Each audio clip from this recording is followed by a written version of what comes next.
Alright, I'm gonna wait to see if it's streaming. Don't wanna play poker later. So I'm gonna put the timer here already. Think I'm gonna play some tournaments. I wanted to start the tournaments early so that in case I go to distance, the tournament finishes early and it doesn't fuck up my sleep schedule. So I'm gonna continue where I left off yesterday because I had some stuff to do, so I couldn't work on the video.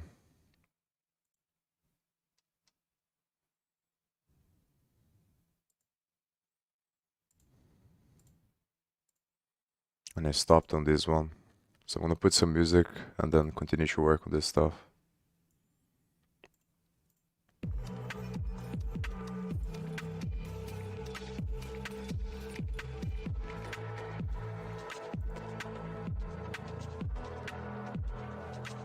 Oh, so this, I remember using this method. It pretty much makes the array one level. It's easy to understand, but it's hard to explain. I'm not sure if Python has an equivalent to this.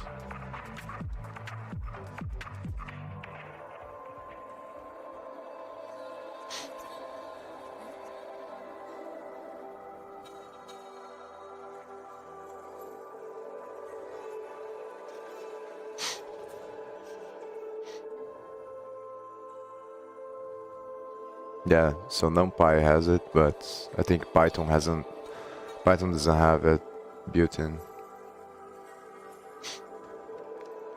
So I'm gonna put it on similar, but not the same.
And maybe I think I'm gonna do another folder.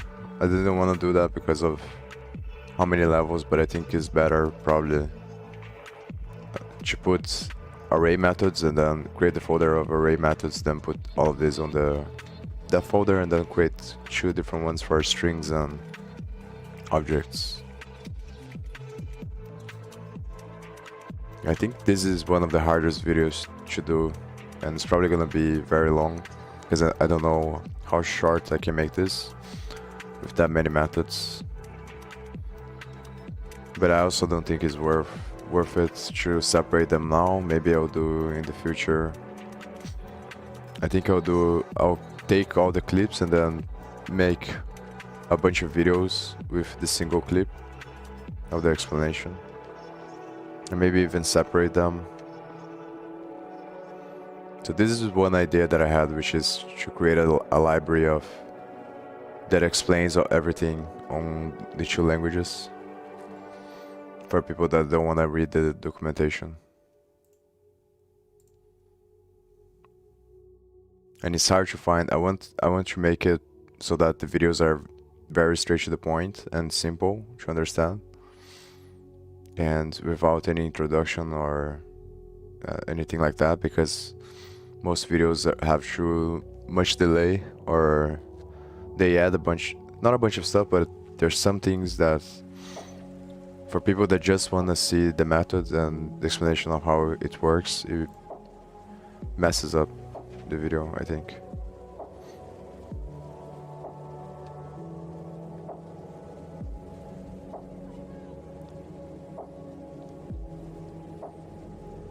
Yeah, I'm gonna search a little bit more to see if there is an equivalent in Python, but I don't think there is.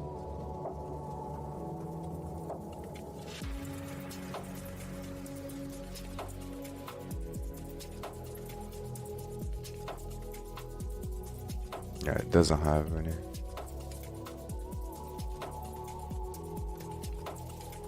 Which is also something that is weird to think about, because if these methods, I guess that it has to do with the way that the compiler or the interpreter works, because if these methods exist in JavaScript, why not someone create the solution for the Python and make that equivalent?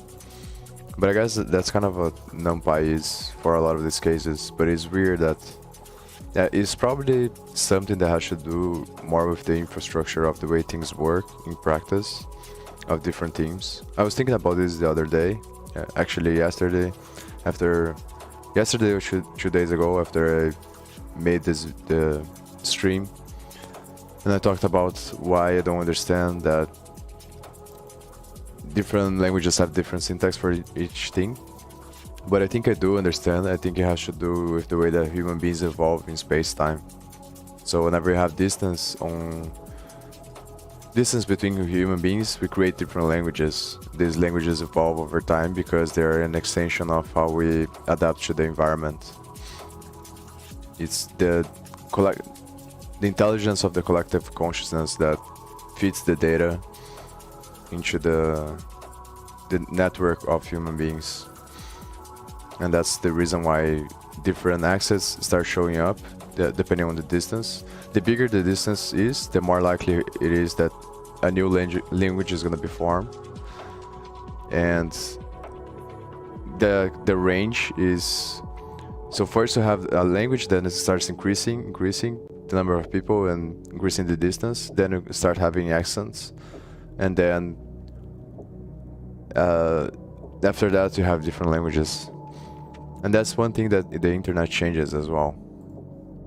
So the internet, I think, makes it more likely to be, I'm not sure if that's the word, homogeneous, like one language, or decrease the friction between languages because the flow of electricity increases. And I think that's one of the fundamental changes of the internet and the speed of growth of everything.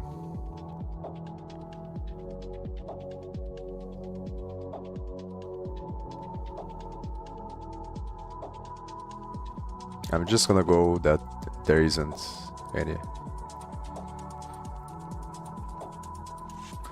Buttons and array.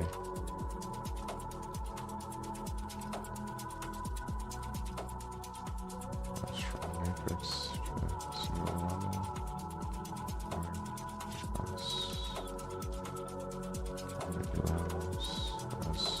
Arguments.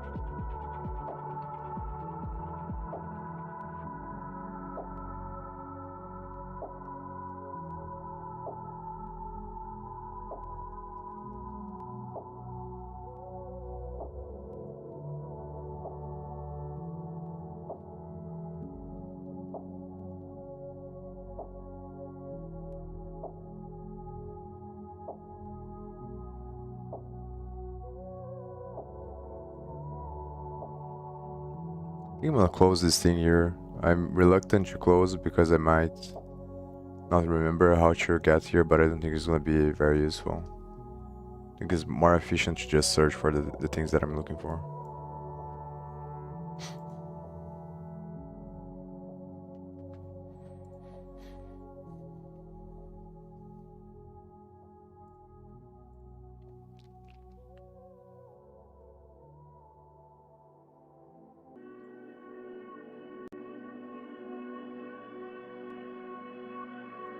Oh, so it flattens one level deep.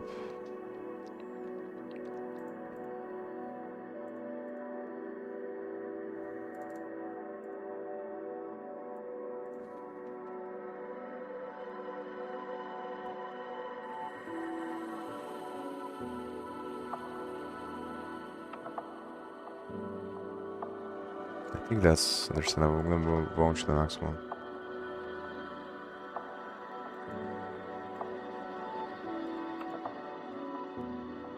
I forgot flat map here.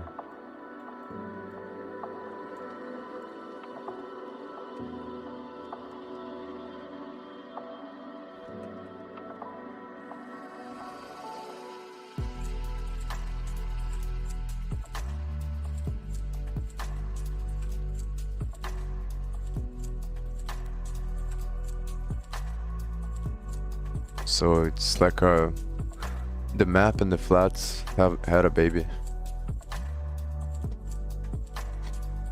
So it flattens it while simultaneously applying a function to each one of them.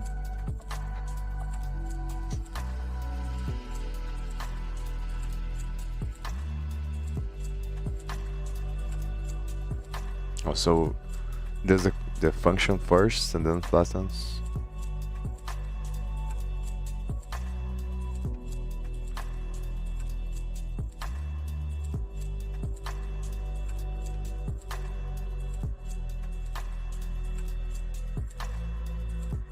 And I assume that Python is not gonna have this because it doesn't have flatten, so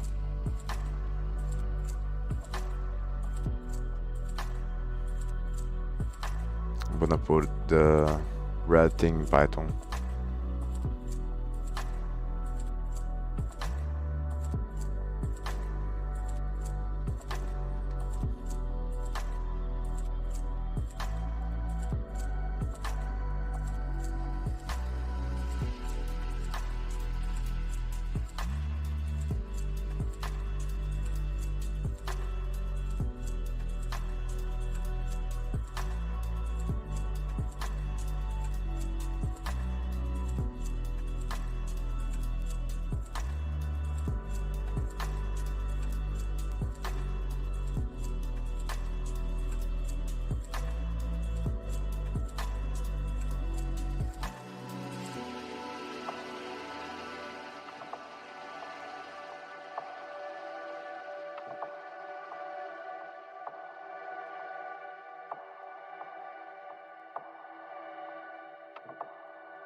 Also, the functors library.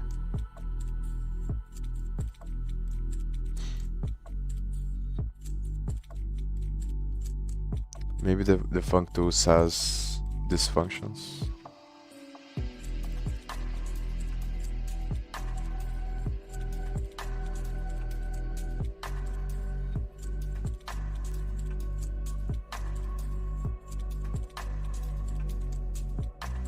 It doesn't exist. But I think the reduce is probably similar to JavaScript.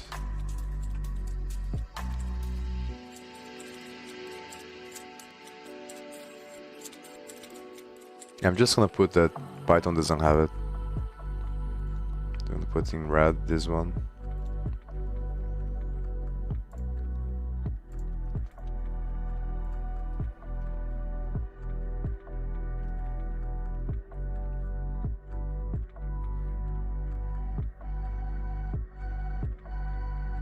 Move on to the next one.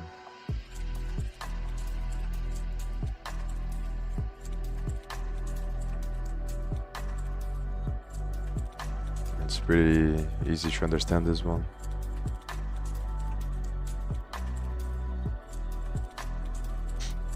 Not sure if Python has it though. Don't remember.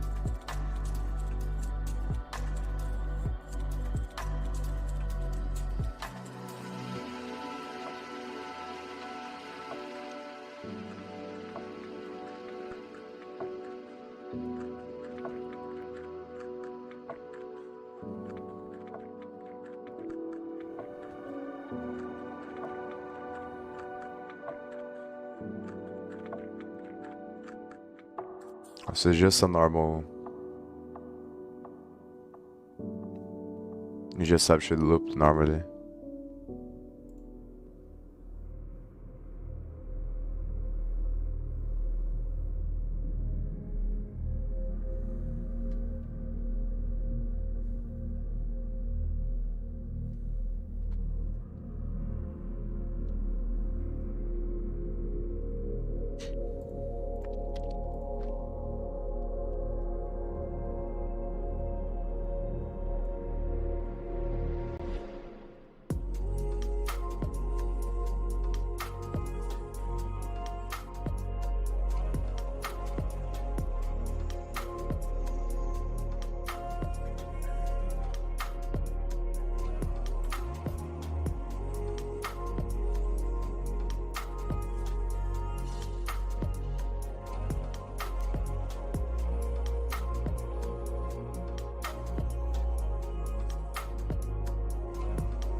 Oh, it's equivalent. Okay.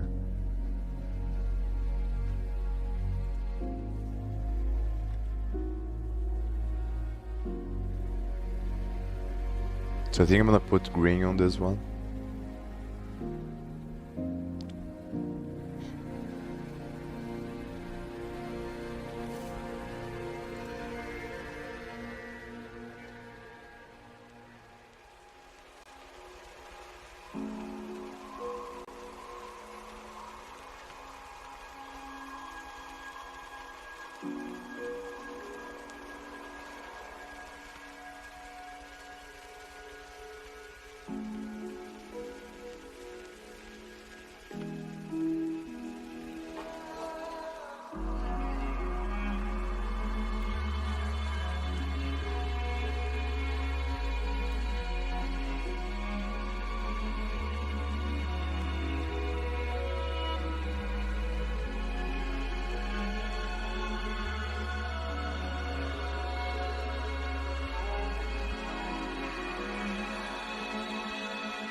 I'm just gonna put that Python doesn't have it.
Yeah, math I know that both of them have.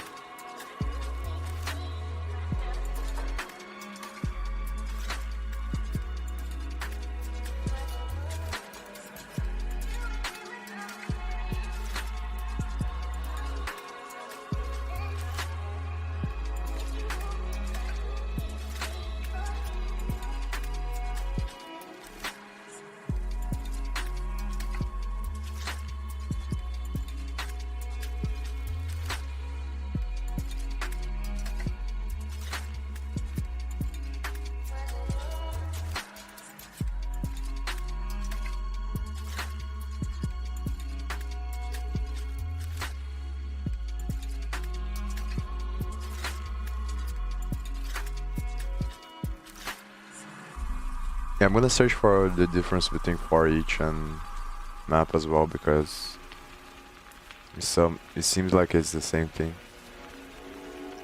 So what's the reason for having two different ones?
And so it creates a shallow copy.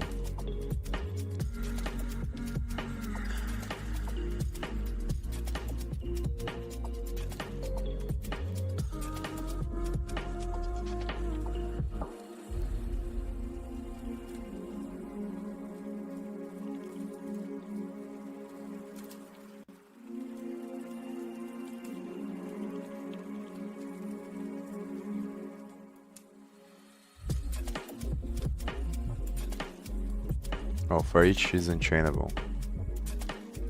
So why have for each? I don't understand.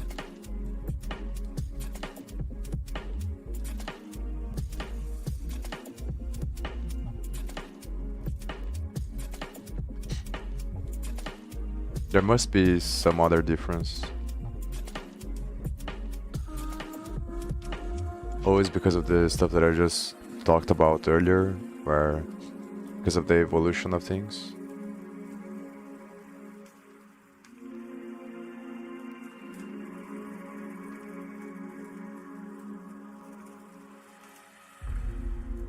And it's also hard to change these things because of the momentum and gravity that it creates. Once all the infrastructure is created on top of it, it becomes really hard to go back.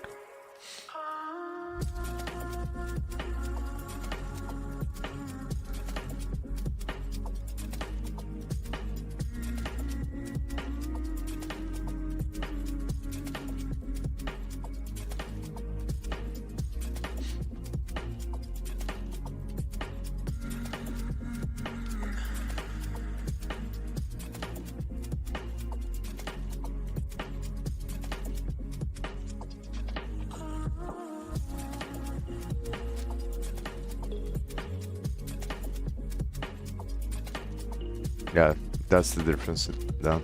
For each modifies the initial one, but map doesn't.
Yeah, this one is harder to understand.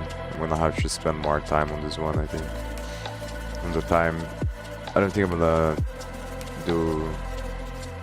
gonna spend time now, but I'm gonna spend time when I make the video. When I'm going to explain this, I'm gonna study again to understand.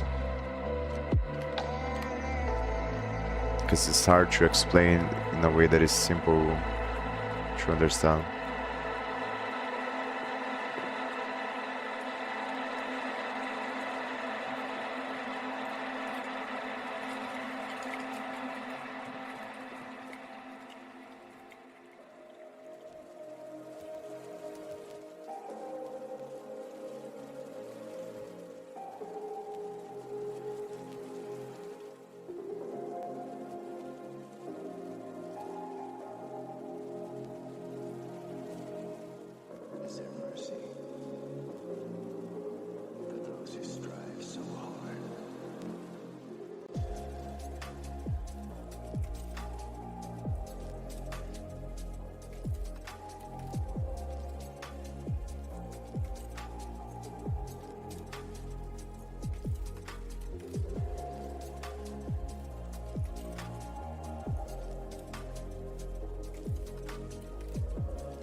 I'm gonna search to see if maybe he's explaining there, see if it creates a shallow copy or not.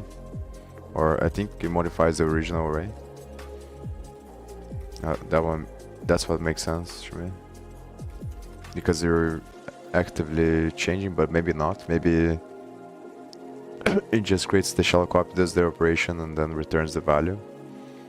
And the initial array is not changed.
So it does a shallow copy.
I think it doesn't change, but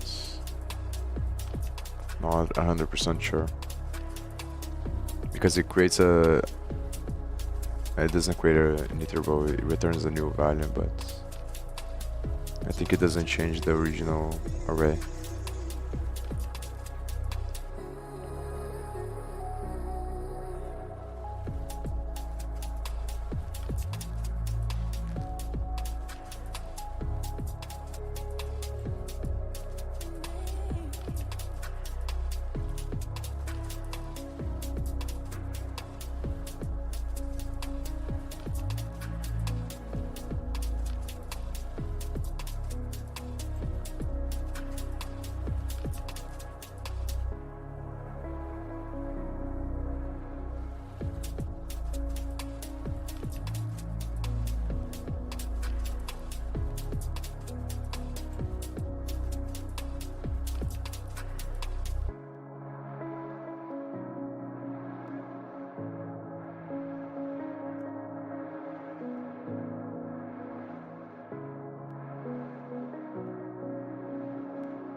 Is it the same thing?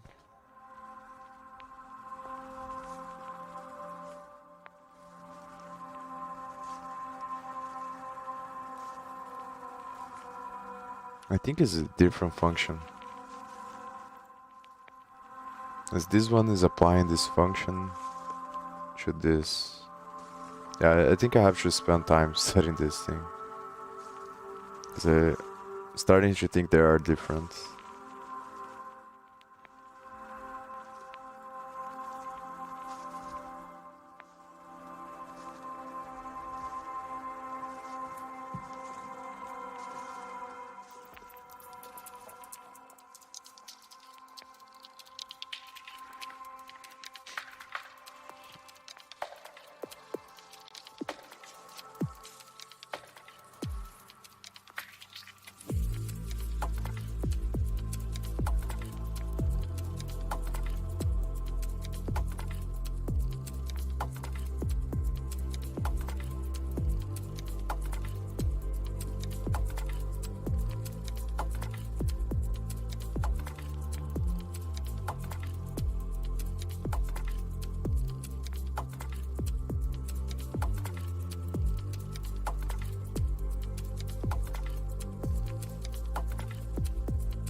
I guess it's the same thing actually.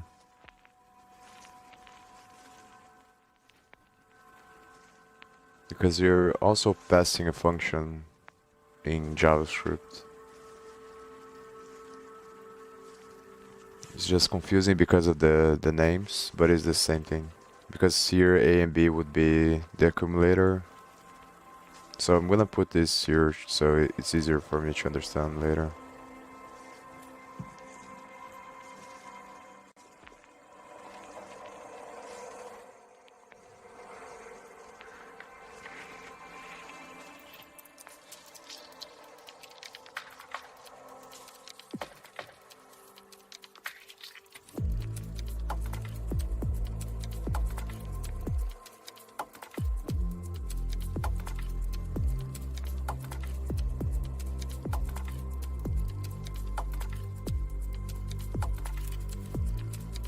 Because the syntax is different there in JavaScript. Because you initialize the function without the... Yeah, I'm gonna have to explain the arrow syntax. I'm not gonna explain, but I'm gonna say that it is a function. It is like declaring a function. So I'm gonna have to explain this in the beginning of the video, I think. And I'm not gonna go into depth because there's a difference between the function and the arrow function in JavaScript, and the difference is the scope.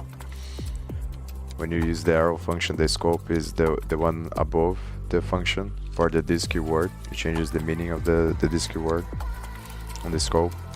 And then when you use the function, the normal syntax of the function, then the this keyword is on the context of the scope of the function. And this I'm gonna talk about on the last videos of the series.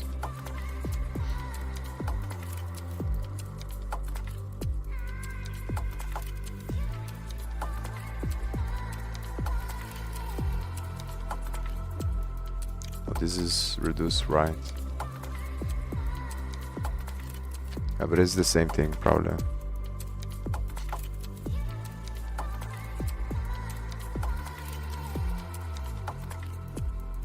Accumulator and current value.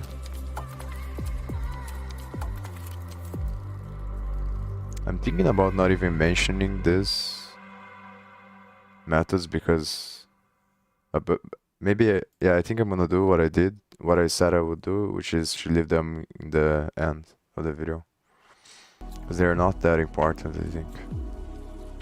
I haven't seen them very often, at least. But maybe they are used all the time, I just don't know.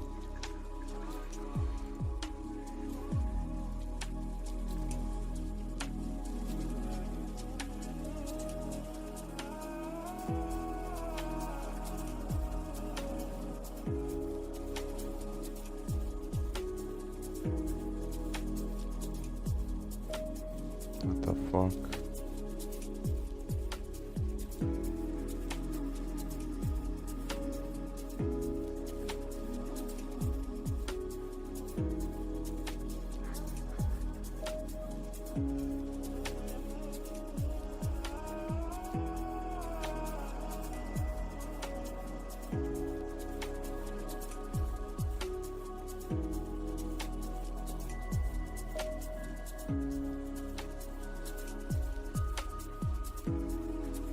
I still have to spend more time studying reduce. It's always hard to me to understand reduce. I don't know. I think it's because of the whole function thing. This is accumulating a value, but then you can also put a function. Like you can use different functions with the reduce. But I guess the only difference is gonna be on the control flow, depending on the application, I think.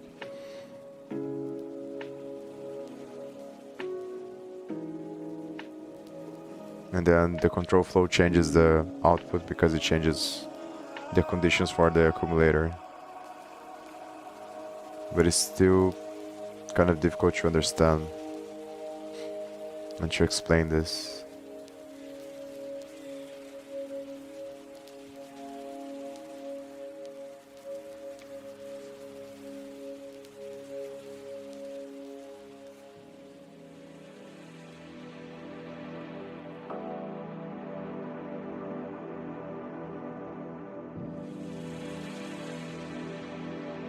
It's difficult because I don't know the source code, and there's just the name of the words here, so it's because you don't know what the context is on the original function, because this is the callback function. So why is this the accumulator and then the other one the current value? It's hard to understand.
I guess I understand now, after thinking a little bit there about reduce.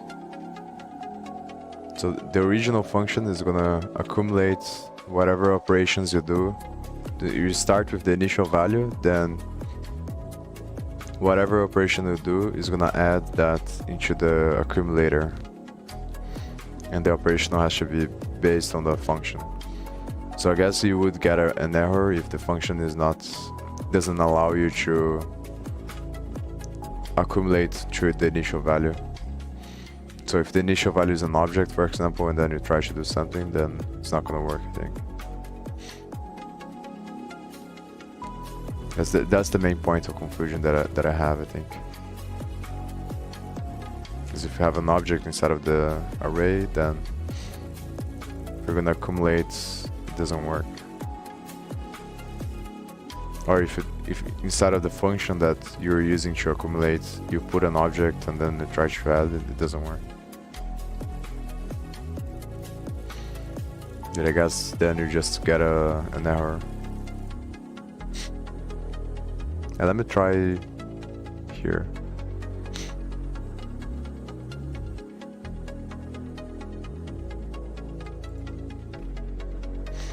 Because the thing is, yeah, no, it's not gonna work. So.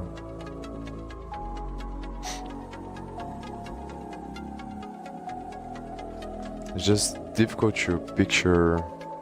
I think it's because of the whole callback function thing, because there's a bunch of stuff that you're not seeing on the source code, because the part that you see is just the callback, and then they have to. And this is, I'm thinking about this because it's gonna help me explain in a way that is easier for people to understand at the beginning. I think the key points here that I have to focus on trying to make it better or easier to understand is try to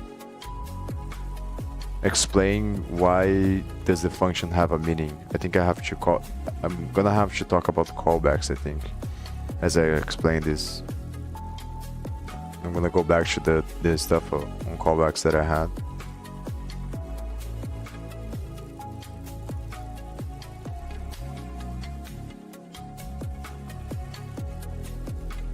And besides that, what else is confusing about this? It's both that and the accumulation part that is confusing.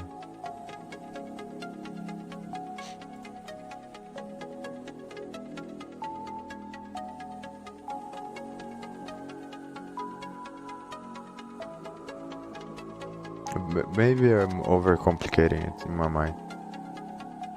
Because if you put an object here, it's not gonna work.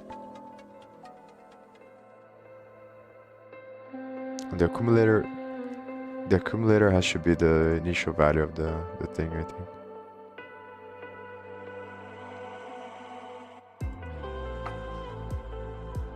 I can't run this one.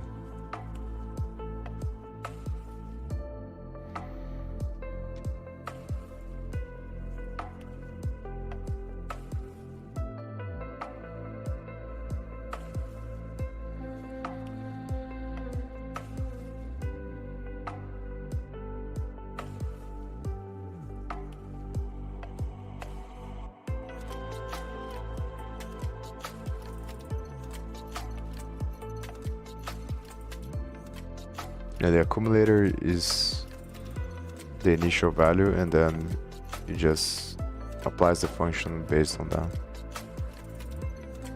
So A, that's the hard part, I think, because A is gonna change on each iteration, and is the result of the previous one.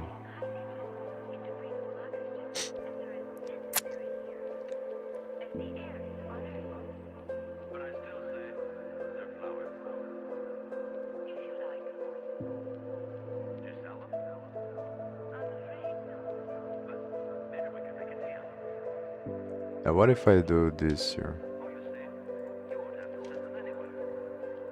Let's see, 1.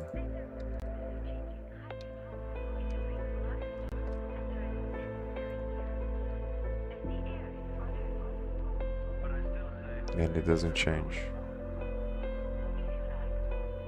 Yeah, because I'm just applying the function, but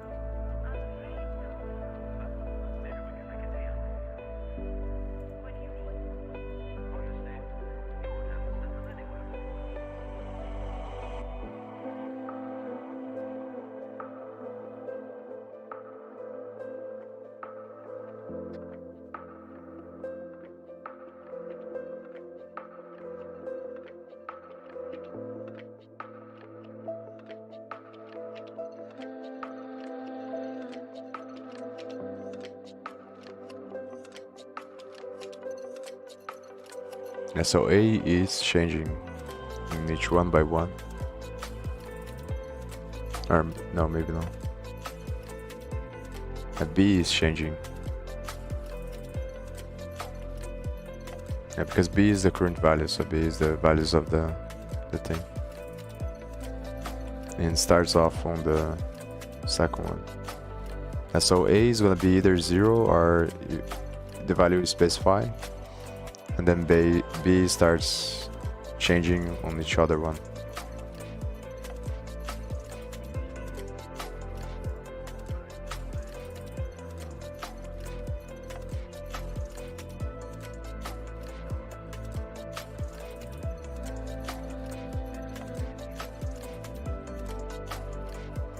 I think what I'm gonna do is I'm gonna try to do an animation showing these things. So make a highlight on the A, on the 0, and then point to A. And then I'm gonna do multiple different slices on DaVinci Resolve. And then on each iteration I'm gonna show B moving from 1 to 1. It's gonna make it easier to understand, but it's gonna be difficult to explain the callback thing and these at the same time.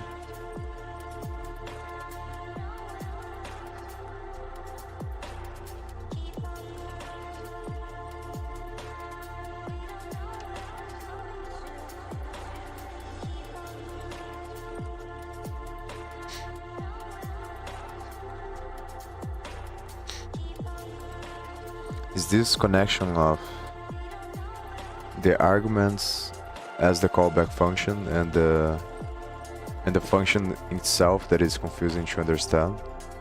Because you're creating the function itself, but the arguments are coming from something you can't see. So it's hard to, because you don't understand the logic on the main function, which is the reduce.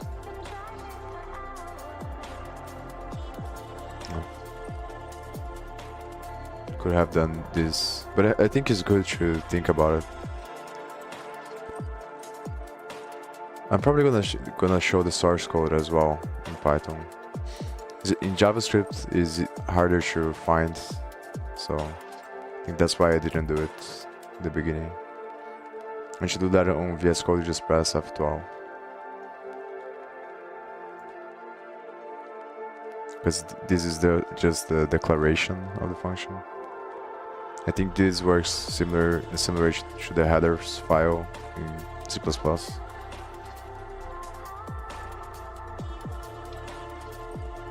But the function itself is not here. Probably because it is implemented by either Node.js or the browser, so the source code is in a different place and you just have the declaration, but I don't know how it works exactly under the hood to understand why it points me to this thing here. And where is the source code of the function actually located? Yeah, here is saying Microsoft VS Code, so TypeScript. So yeah, this is from VS Code, but the source code is probably part of the function itself. Is probably part of Node.js, of either the execution or somewhere in the Node.js project, I think, or in the browser, which depends which engine is gonna use. Oh, accidentally closed.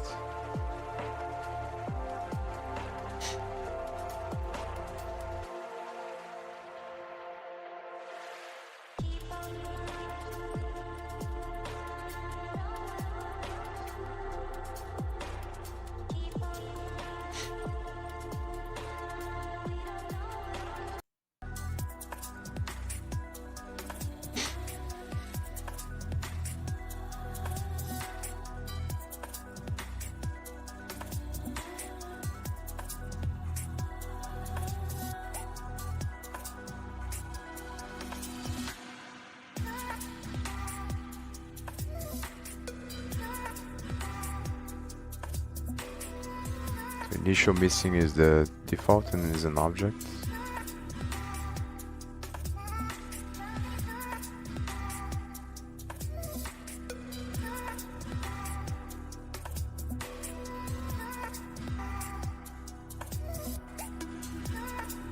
And this is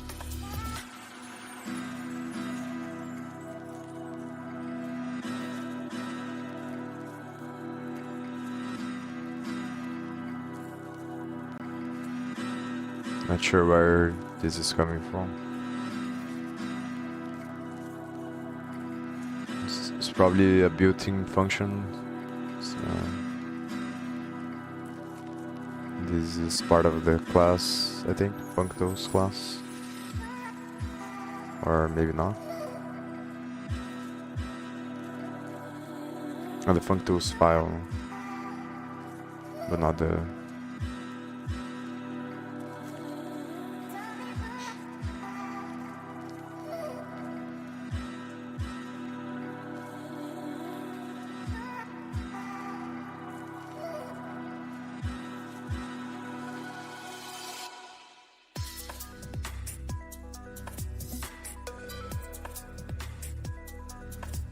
Yeah, in the future I'm probably gonna spend more time studying.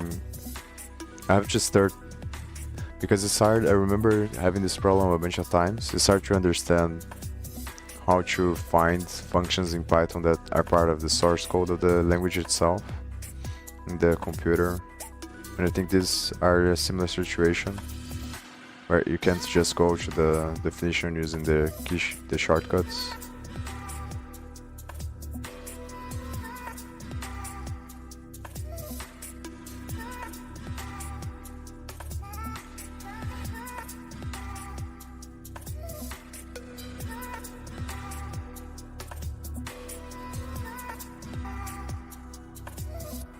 So it transforms the array into an iterable, and depending on whether or not you pass an initial value, it's gonna do this condition here, which I don't know what it does, but I think it's just stepping through the iterable.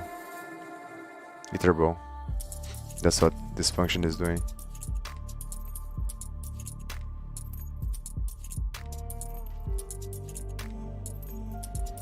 and then it loops through the thing.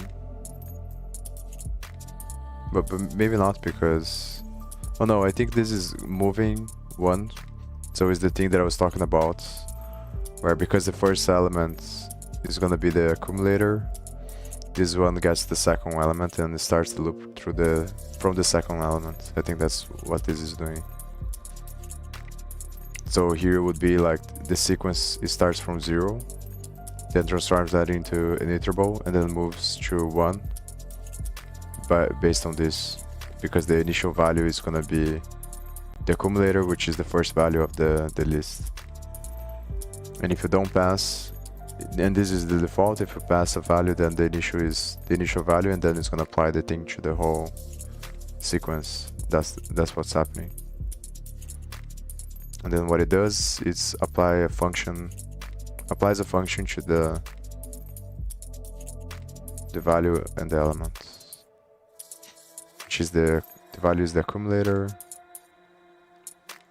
and the element is each element of the sequence of the iterable. So the first argument is gonna be the initial value always. That's why. And then the value becomes the result of this function. I think I understand much better now how it works, but it's still very difficult to explain, I think. Yeah, I think this using the source code is gonna be a better way to explain this. I'll use the source code in Python, and then I'll say that is similar in JavaScript. It's pretty much the same thing.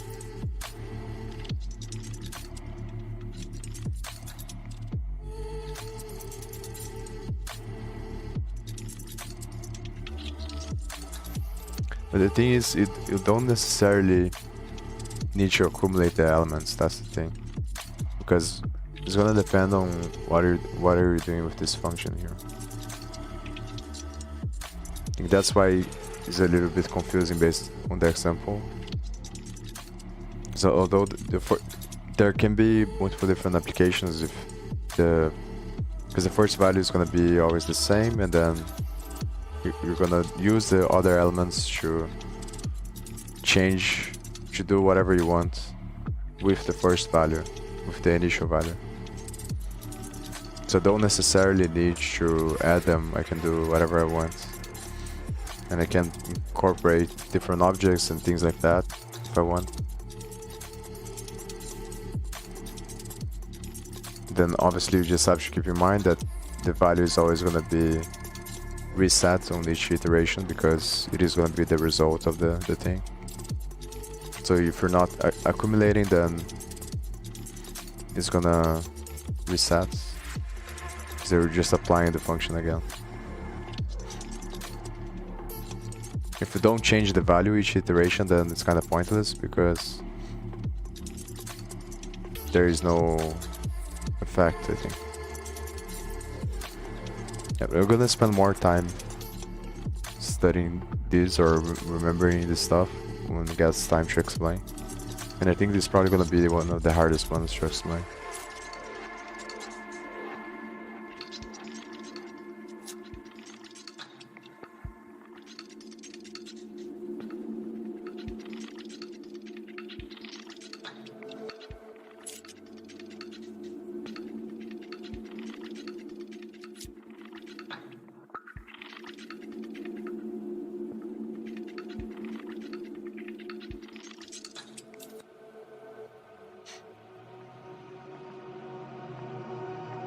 I'm gonna copy this once here, because I wanna use them.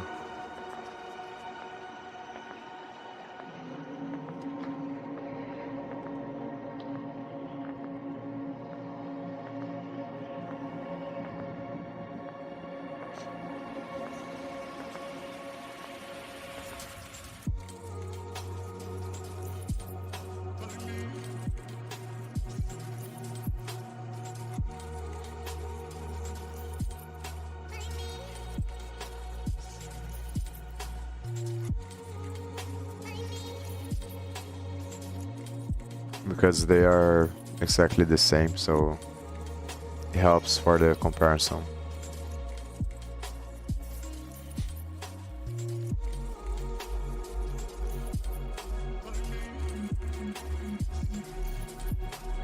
And maybe I should break down this video into multiple different parts. I think I'm gonna do a separate one for arrays and strings, and because it's gonna be very long, I think. Just to explain a single one, it's probably gonna take. Yeah, I don't think I'm gonna be able to make it as fast as 1 minute for each one. And then if have several methods, then that's already 10 minutes. It gets too long because the video is gonna be half an hour to explain everything. So I think I'm gonna have to break it down. I'm gonna do. Yeah, maybe I'll do one general video. An initial video explaining the general stuff. But I think that's not necessary. I think you can explain, because there isn't much to explain. I already did on the previous videos. So I'm just gonna do the first one. I'm gonna briefly talk about, say that I'm gonna separate it in 3 different videos, so that the videos are not very long. And then first I'm gonna explain the methods for array, then strings, and then objects. And I don't think I'm gonna do tuples, because I think it's a waste of time, but maybe in the future I'll do them.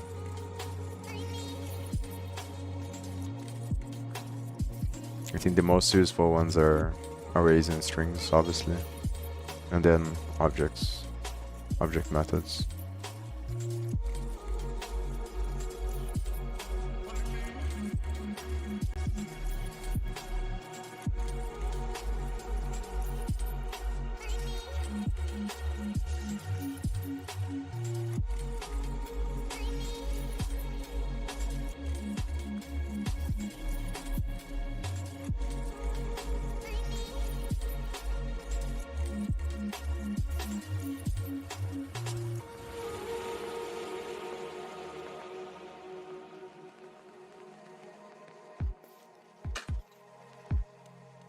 Oh, so it's the same thing pretty much, but with the array reversed.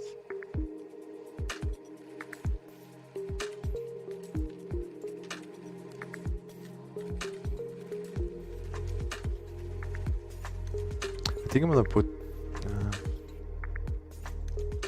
Maybe I'll leave it like this, because they are very similar. I was thinking about putting them on the mutual folder. Yeah, I think I'm gonna do that because it doesn't change much. The only difference is that you need the functools in Python, but it's still pretty much the same thing for both of the languages.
I think Python you can do a 2 dots.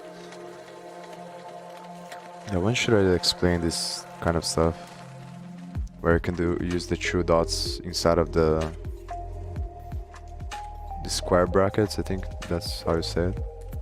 And then you reverse based on that. Use -1. 2 dots 2 times and then -1 reverses, I think. The array. Or the list.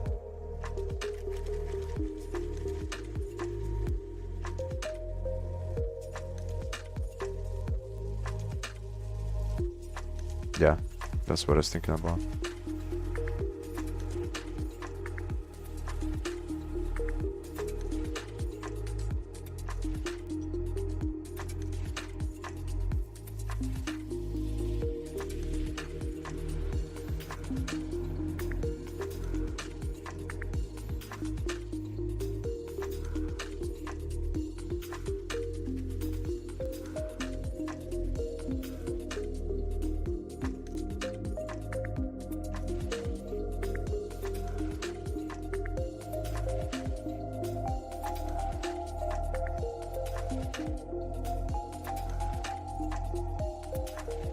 This doesn't make any sense.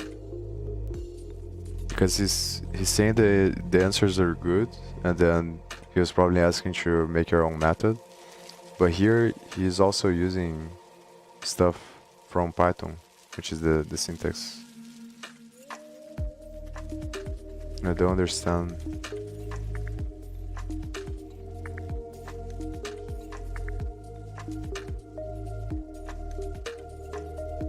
I don't understand why this answer here is not good enough, I think.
So Python does have a reverse.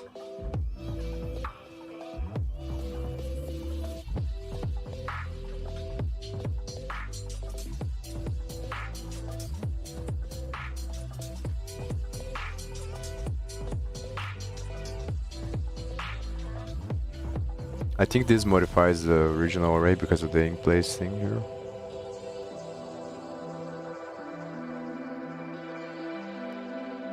returns the reference.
So both of them modify the original one.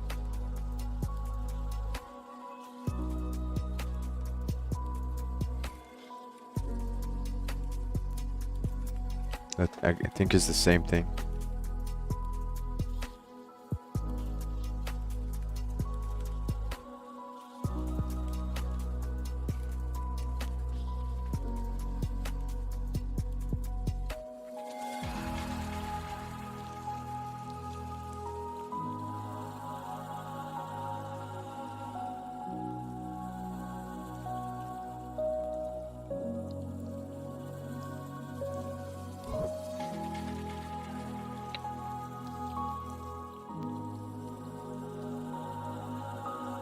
Yeah, in place. So it's the same thing.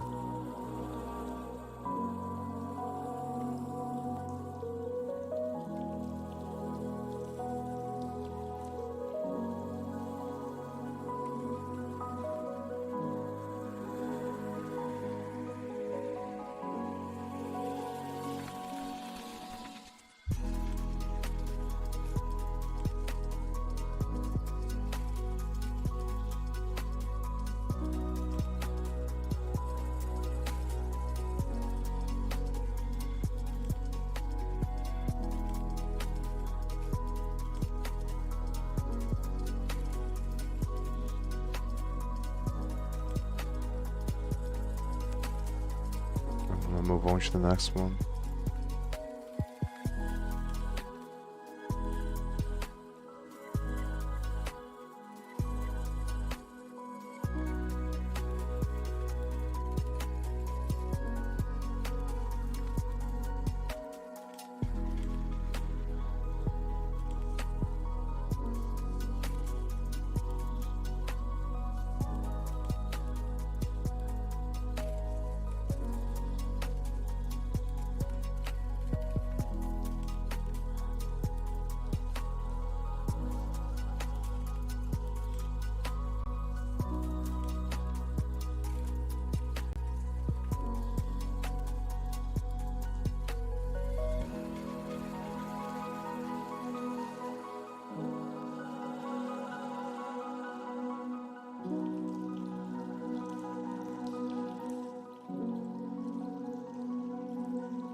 So it's probably the same thing, but is a method function instead.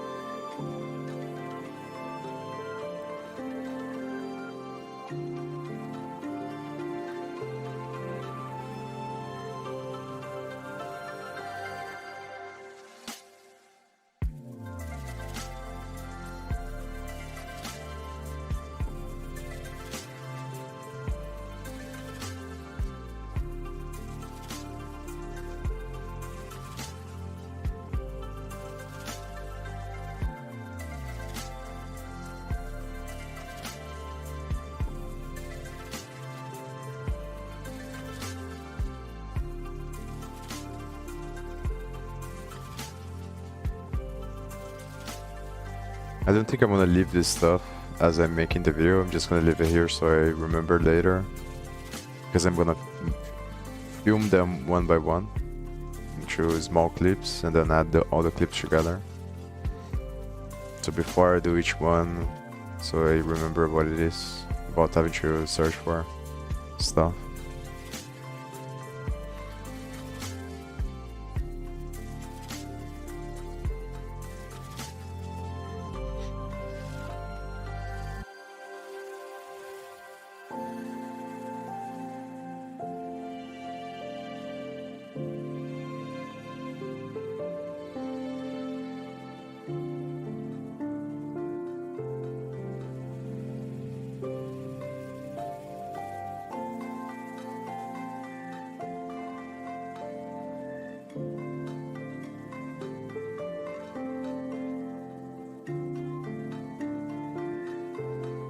An easy way to see if it modifies is just to print.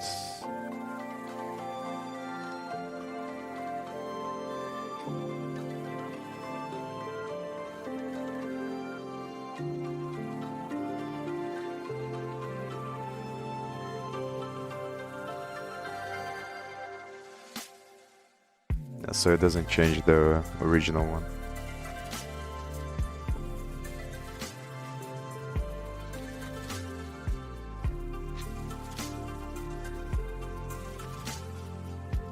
Maybe it's different.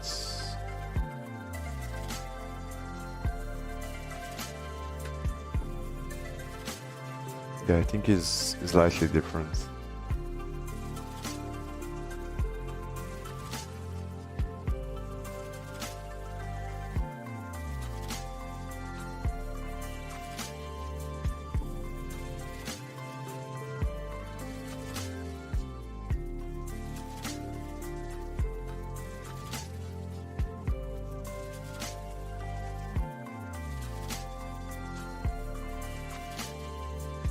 Because this one returns a slice object that is used to slice, and this one returns the sliced array.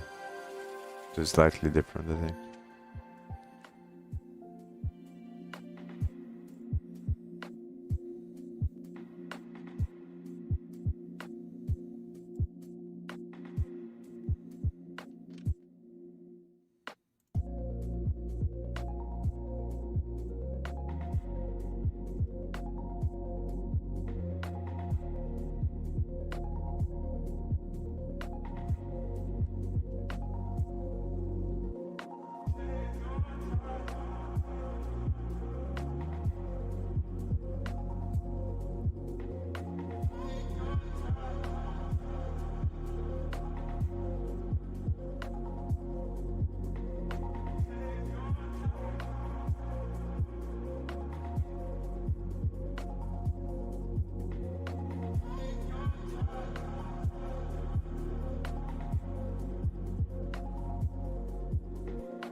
So I think that's the difference, that in Python it returns an object and then the object is used to slice, but in JavaScript it skips this step and returns this already. So when you use slice, it's gonna return this stuff here already. And both of them don't modify the original one, but then Python you have the extra step where you can choose whether or not you're gonna use the slice as the index to get the new array. The new sliced array.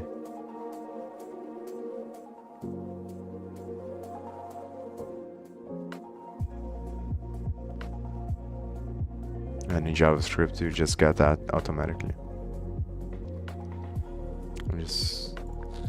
I'm gonna stop after this one. I'm just trying to make sure if that's the difference. Yeah, here is shoe, so it removes the first shoe.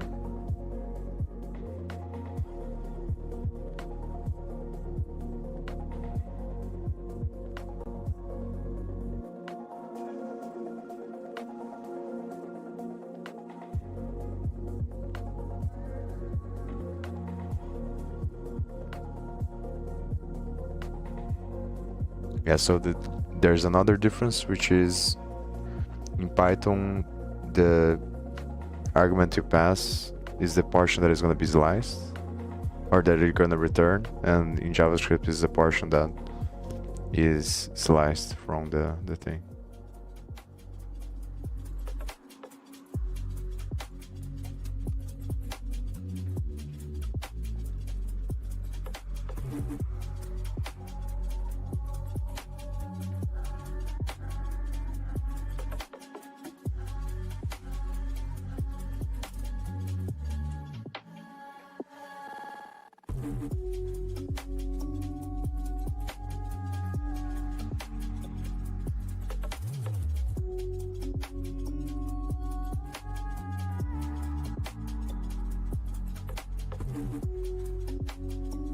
Pretty sure that's the case. So you have true, and then you're removing the first true. I have true for removing the other ones. Maybe not, maybe. Because this is the end. So maybe it is the same. But here you have 3, so you should be starting here. And then you keep these ones. If it was in JavaScript, I think you would get 4 or 5 here instead of the first ones for this.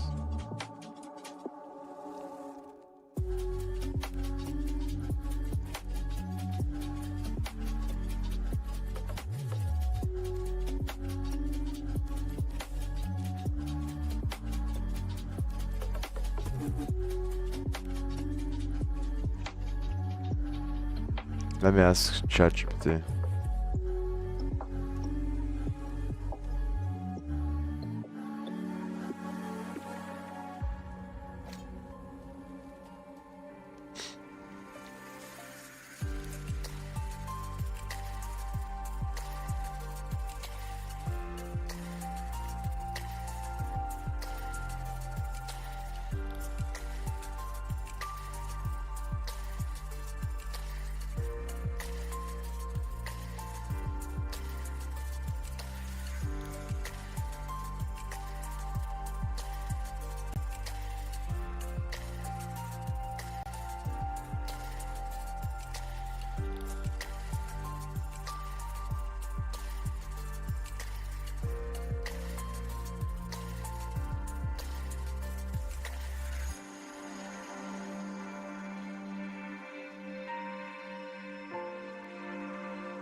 Yeah, I think these examples are much better, but so the thing that I was talking about is wrong, is apparently is the same thing.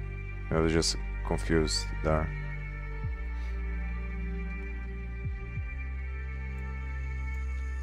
But I'm gonna use these examples because they're better.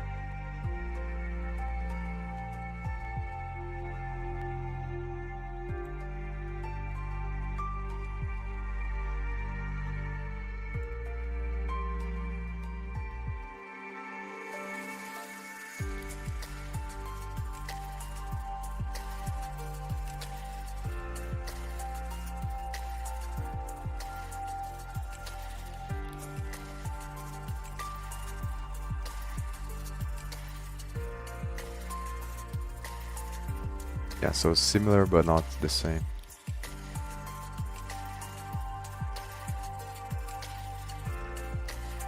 Okay, so I think I'm gonna stop here. Probably gonna come back tomorrow. If not, then probably Monday. So see you.